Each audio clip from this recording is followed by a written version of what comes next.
नमस्ते, मेरा नाम शुभम है और आप मुझे ब्रेन ऑफ बिहार पे देख रहे हैं। संडे का अपडेट देना जरूरी था और एक दो चीज पॉजिटिव भी आई है सहारा की तरफ से, वो भी बताना जरूरी है। केवल निगेटिव बताना मेरा काम नहीं है। अगर कुछ पहल सहारा की तरफ से किया जा रहा है वो सही है तो उसको आप लोगों के सामने जरूर रखना चाहिए।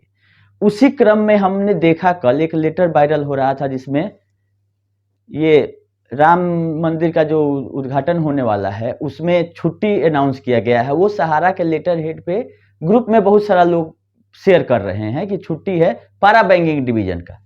सब कुछ ठीक है, इसमें कोई गड़बड़ी नहीं है, लेकिन इसका जो लेटर हेड पहली बार हमने देखा, सहारा इंडिया परिवार के नीचे लिखा हुआ है सहारा इंडिया रजिस्टर्ड।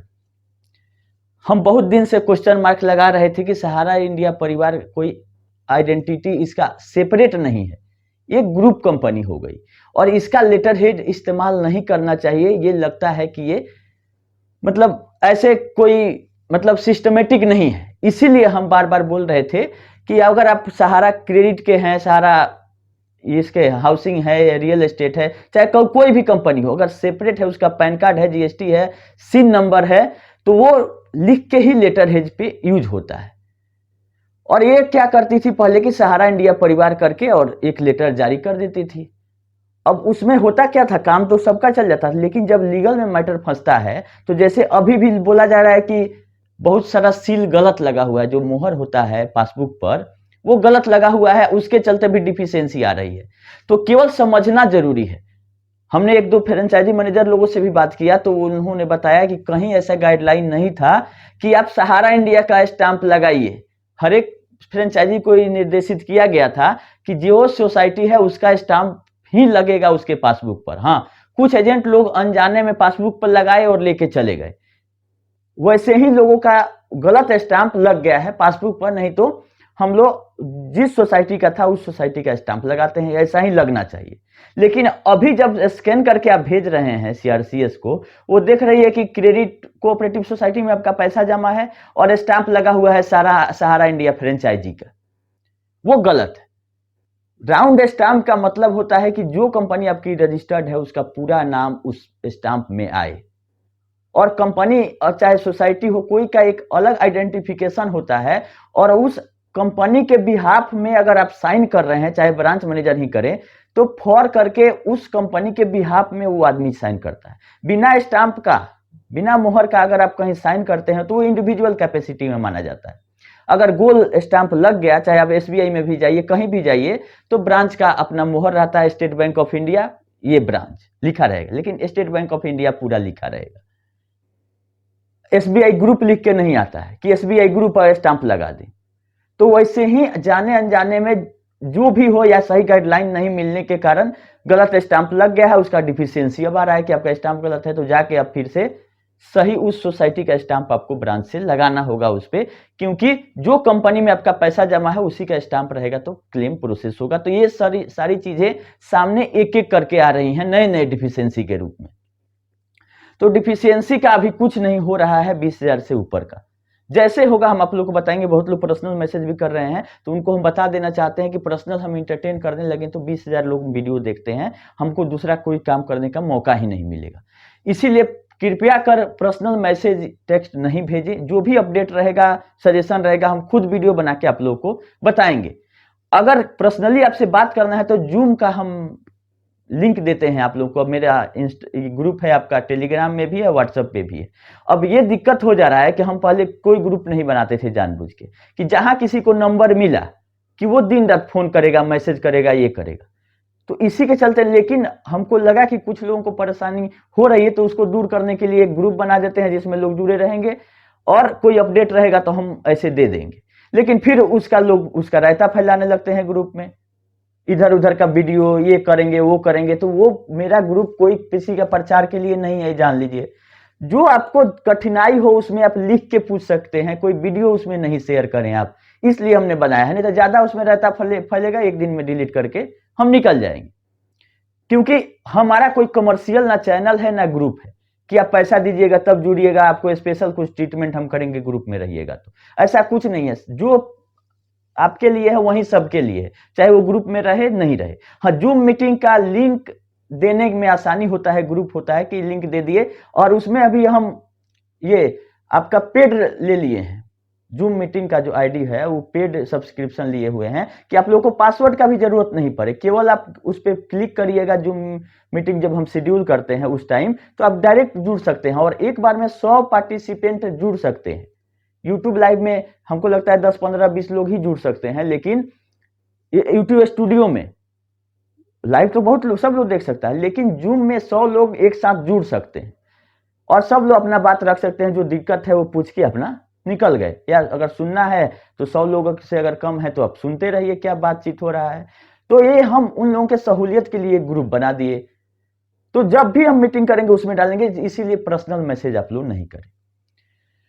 ये रहा बात इसका। अब स्वप्ना राय पे एफआईआर हुआ था, उसका बेल लेने दिल्ली हाईकोर्ट में गई है, कल से वो न्यूज चल रहा है। तो आप लोग एफआईआर करिएगा तो बेल भी कम से कम उनको तो लेने दीजिए। बेल लेना उनका जरूरी है, जब कोई मामला मैनेजेबल नहीं होता है तब बेल लेना पड़ता है। एफआईआर तो बहुत सारा है, लेकिन लगता है किसी में कि अरेस्टिंग हो सकती है, और तुरंत ही गृह आपके रक्षा मंत्री मिल के आए हैं और फोटो वायरल हो गया उनका कि ये लखनऊ में ही रहती हैं, तो पुलिस को तो इन्फॉर्मेशन मिल गया कि रक्षा मंत्री मिले हुए हैं। तो अब इनका लीगल टीम सजेशन दिया होगा कि बेल हम लोग ले लेते हैं, तभी ठीक रहेगा, नहीं तो हो सकता है कि रक्षा मंत्री के साथ साथ जो पुलिस आया वो लेके इनको मत चल जाए। तो वो अपने सुरक्षा के दृष्टिकोण से बेल एप्लीकेशन फाइल की है। उसमें ज्यादा कुछ ये करने का बेल मिलता है कि नहीं मिलता है देखने वाली बात है। लोग उसका ऑब्जेक्शन भी करेंगे, क्योंकि कुछ सामने आके कोई बोल नहीं रहा है सुब्रत के बाद कि कौन मालिक है, क्या होगा नहीं होगा। सब लोग पोर्टल की तरफ आपको घुमा दे रहा है, पोर्टल से मिल रहा है कुछ नहीं। पोर्टल रिफंड पोर्टल कम और कंप्लेन पोर्टल ज्यादा बन के रह गया है। हमने उसका सपोर्ट इसलिए किया था कि एक डाटा उसमें जाए, और अभी भी यही कहेंगे कि अप्लाई आप नहीं छोड़िए। डिफिशियंसी तो ये खुद नहीं ले रहे हैं कि 20,000 तक ही अभी देने में हम सक्षम हैं, लेकिन अप्लाई अभी आप करते रहिए। ये रहा पोर्टल। पोर्टल से रिलेटेड भी कोई अपडेट रहेगा तो हम बताएंगे। एक नया अपडेट इस वीडियो में हम शुरुआत करने जा रहे हैं क्यूसॉप का। तो क्यूसॉप में सीआईआरपी अपॉइंटेड है, जो कॉर्पोरेट इंसॉल्वेंसी का जो प्रोसेस होता है, तो इंसॉल्वेंसी प्रोफेशनल को अपॉइंट कर दिया गया था। हम आप लोगों को बताए थे, सिग्मा करके एक कंपनी है, sigma retail chain solution private limited. ये एनसीएलटी में गई थी, 3-4 करोड़ का इसका मामला था, और वहां से ऑर्डर हो गया कि इसका आप सीआईआरपी और लिक्विडेशन प्रोसेस और एनसीएलटी के थ्रू इसका पेमेंट करवाइए। उसके अगेंस्ट में अपील में तो सहारा चली गई है, और सीआईआरपी को अभी होल्ड कर दिया गया है कि आप प्रोसेस आगे नहीं बढ़ाइएगा लिक्विडेशन और चाहे पेमेंट करने का। तो उसमें हमने देखा कि केवल अपडेट बताने से तो लोगों का पैसा मिलने वाला नहीं है, और क्यूसॉप के लिए ना तो कोई पोर्टल आया है, ना कोई सुनवाई है सहारा के तरफ से। तो हम लोग क्यों ना एनसीएलटी में चलें।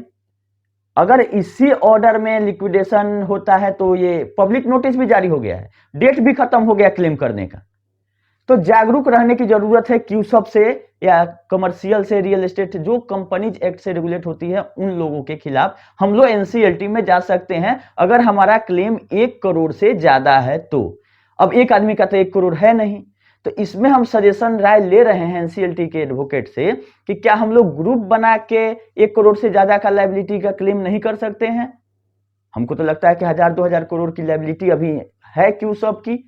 तो इस वीडियो के कमेंट में केवल आप अपना अमाउंट मैसेज करिएगा कि मेरा क्यूसॉप में इतना है, खाली अमाउंट ही मैसेज लिख दीजिएगा कि 50,000, 1 लाख डिपॉजिट अमाउंट है, बॉन्ड पे लिखा हुआ। पूरा हुआ तो 2 गुना, 3 गुना, 4 गुना तक देने का उसमें बात है। तो हम लोग क्रेडिटर हुए कंपनी के, और 1 करोड़ से ज्यादा अगर होता है तो ग्रुप ऑफ क्रेडिटर जा सकता है। अगर इसमें ग्रीन सिग्नल अगर मिलता है कि हम लोग केस लड़ सकते हैं तो रिकवरी होने का संभावना है विथ इंटरेस्ट। मेरा खुद जमा कराया हुआ 5 से 10 लाख रुपया क्यूसॉप का है, और हाथ पे हाथ रख के बैठने से अब इसका कुछ नहीं होगा। जो लोग एनसीएलटी में जा रहे हैं उसको ब्याज समेत पैसा दे रही है, फिर कंपनी को बचा ले रही है, ताकि सारे क्रेडिटरों का पेमेंट नहीं करना पड़े। क्योंकि लिक्विडेशन होगा तो जितना लोगों का क्लेम है सीआईआरपी मंगाएंगे। 7-8 तारीख को ऑर्डर आता है दिसंबर में, और 8 तारीख को ही सीआईआरपी आपका ये 15 दिन के लिए नोटिस जारी किए हुए हैं, पब्लिक अनाउंसमेंट। आप लोग देख लीजिए खुद कि 22 दिसंबर तक उसका लास्ट डेट था क्लेम भेजने का, और पता भी नहीं चला। तो इसीलिए जागरूक रहना है और कनेक्ट रहिए हमारे से, कि अगर कोई भी इसमें इंप्रूवमेंट होगा तो हम आप लोग को बताएंगे। अगर इस केस में भी अगर लगाना पड़ा क्लेम तो हम लोग आपको सही से गाइड करेंगे कि कौन कौन सा फॉर्म भरना है कि उस सब का पैसा लेने के लिए। लेकिन हालांकि सहारा का ये पेच है कि जब देखेगी कि ज्यादा क्लेम आने लगा तो जिसका केस है उसको पैसा दे दो, केस खत्म हो जाता है, वो आदमी केस उठा लेता है और फिर कंपनी एज इट इज जहां थी वहां चली गई है। और इधर जो जमा करता है उनका कुछ नहीं हो रहा है। तो हम एक तरह से हिदायत भी इस वीडियो से दे रहे हैं सहारा को कि अगर वो क्यूसब के जमाकर्ताओं का कुछ नहीं कर रही है तो अगले 1 महीना के अंदर हम लोग खुद एनसीएलटी में संपर्क करेंगे। 10 दिन का नोटिस पीरियड है, एक नोटिस देना है सहारा को कि हम लोग क्लेम करेंगे और 10 दिन के बाद अगर नहीं सहारा कुछ रिप्लाई करती है तो सबको मिला के एनसीएलटी चलना है जहां से पैसा ये कंपनी लिक्विडेट करके दे। अगर नहीं लिक्विडेट करके अगर हमारा 2 करोड़ का ही लायबिलिटी है तो 2 करोड़ लोग अगर मेरे साथ आते हैं तो 2 करोड़ लोगों का 2 करोड़ अमाउंट का हम लोग क्लेम करके ले लेंगे। हाँ, लेकिन आप लोग पहले ये मैसेज कीजिए कि आपका है कितना, ये अमाउंट कितना हो रहा है। अगर पूरे इंडिया से लोगों ने कमेंट कर दिया एक अच्छा खासा अमाउंट हो जाएगा और इसमें हमको एडवोकेट रखने में, केस लड़ने में भी कहीं कोई दिक्कत नहीं होगी, क्योंकि इसके अलावा कोई रास्ता क्यूसॉप और कमर्शियल के लिए खुलते हुए नहीं दिख रहा है। अमित शाह भी अपना हाथ झाड़ चुके हैं कि हम केवल सोसाइटियों का जानते हैं जो कि बिना ब्याज का 10-10 हजार दे रहे हैं। तो हम आप लोग को बताए थे बहुत पहले कि क्यूसब का जरूर मिलेगा पैसा, विथ इंटरेस्ट मिलेगा, ये भी आप लोग ध्यान रखें। और पैसा का पैसा है और यहाँ कोई इनकम टैक्स है, ये सब का लफड़ा नहीं है। हमने एडवांस जो कंपनी का स्कीम था उसमें बोला गया था एडवांस आप सामान के लिए दे दीजिए, नहीं होगा तो आपका पैसा का वैल्यू 2 गुना 3 गुना 4 गुना तक हो जाएगा। तो जब से जमा है 2012 से लेकर 2022 तक लमसम 3 से 4 गुना तो आराम से हो गया होगा। लेकिन हम उस सबको गोली मारते हैं। अब क्या एनसीएलटी का ऑर्डर आता है, अगर हम लोग का केस लगता है तो उसमें मिलने की क्या संभावना। तो हमने सोचा कि कोई अगर आंदोलन कर रहा है, कोई पीआईएल लगा रहा है, सब लोग कुछ ना कुछ पैसा दिलाने के क्रम में अपना काम कर रहे हैं, तो केवल हमको वीडियो बना के अपडेट देने से नहीं होगा। हमको भी अगर हम सक्षम हैं एनसीएलटी में आप लोगों का केस लगवा देने के लिए तो उस दिशा में हमको काम करना चाहिए ताकि लोगों का पैसा मिल सके। बाकी अपडेट के लिए तो हम हैं ही, अपडेट देते ही रहेंगे। लेकिन जिसका कोई प्रावधान ना पोर्टल पे है ना सहारा की तरफ से है, केवल एक और रास्ता यही दिख रहा है कि एनसीएलटी में जो जो गया उसका पैसा ये दी है, तो हम लोग क्यों ना चले। तो यही अपडेट था इस वीडियो में। संडे था इसलिए हमने सोचा था कि आप लोगों से पहले राय लेते हैं कि क्या लोग सहमत हैं मेरे सजेशन से। नहीं है तो अगर मेरे लोकल स्तर के भी अगर 1 करोड़ से ज्यादा के लोग रहेंगे तो उनको लेके हम जाएंगे तो जरूर, क्योंकि सहारा की तरफ से कुछ नहीं किया जा रहा है। अगर नोटिस पे ही पैसा दे दे सहारा तो बहुत अच्छा, हम लोग क्यों केस करेंगे। हमारा काम केवल निगेटिव बताना नहीं है, सही रास्ता सहारा ने अगर आज लेटर हेड पे सहारा इंडिया रजिस्टर्ड लिख रहा है तो रजिस्टर्ड का यही मतलब हुआ कि सहारा इंडिया जो मेसर सहारा इंडिया पार्टनरशिप फॉर्म रजिस्टर्ड है उसका लेटर हेड है। तो आज कहीं ना कहीं हमारे वीडियो से या किसी अपने से हम लोग उस पर क्वेश्चन मार्क लगाए तो कुछ सुधार हुआ तो अच्छी बात है।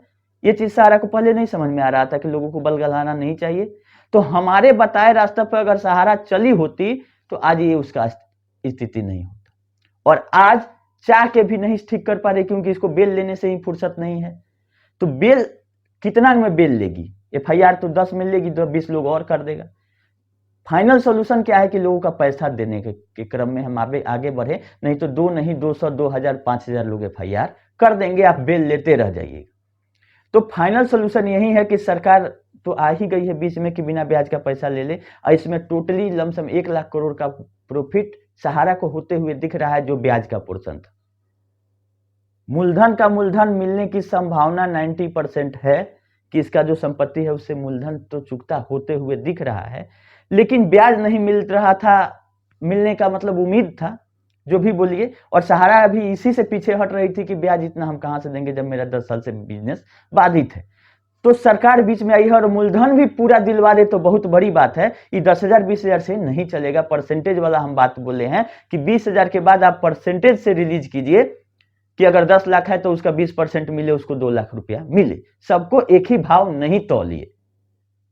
हम वही बात करते हैं जो पॉसिबल है प्रैक्टिकली, नहीं है तो हम करके दिखाने का कुवत रखते हैं कि अगर कोई पोर्टल में गड़बड़ी हम अगर निकालते हैं तो उसको सही कैसे किया जाए उसका रास्ता भी हम बताते हैं और हम अपने से करके भी दिखा देंगे कि इस तरह से करिएगा तो ये हो जाएगा। अगर हम परसेंटेज का बात कर रहे हैं तो इसमें कहां से गड़बड़ी है, परसेंटेज के रूप में नहीं दिया जा सकता है। आप 10,000 20,000 क्यों दे रहे हैं? 10,000 20,000 से जिसका 10,000 है उसको भी कोई नहीं फर्क पड़ रहा है, और जिसका 10,000 है उसका डूब भी जाएगा तो कोई फर्क उसको नहीं पड़ रहा है। मेन जो इन्वेस्ट लोग किए थे, पैसा जमा पूंजी किए थे कि ब्याज के साथ मिलेगा तो कोई काम करेंगे, 5 लाख 10 लाख 20 लाख 1-1 करोड़ वाले लोग हैं, जिंदगी भर का कमाई उनका है, और उन्हीं का सोल्यूशन नहीं हो रहा है। आप 10,000 20,000 वोट के लिए बांट रहे हैं सबको अनुदान के रूप में, ये गलत।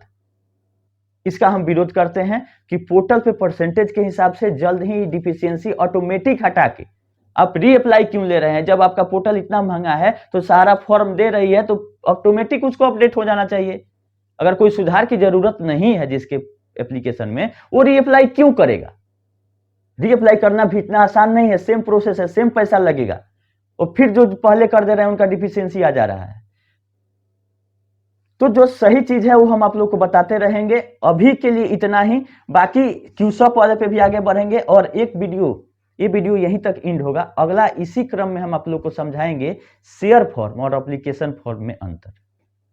तो ये बहुत लोग हमको मैसेज कर रहे हैं कि शेयर फॉर्म एप्लीकेशन एक ही है, आप बलगला रहे हैं, तो उसका डिफरेंस अच्छी तरह से हम इसी वीडियो के कंटिन्यूअस में करते हुए बताएंगे, लेकिन ये वीडियो यहीं समाप्त हो जाएगा। अगला पार्ट इसका देखिएगा तो उसमें शेयर फॉर्म और एप्लीकेशन में फॉर्म में हम अंतर आप लोग को समझाएंगे।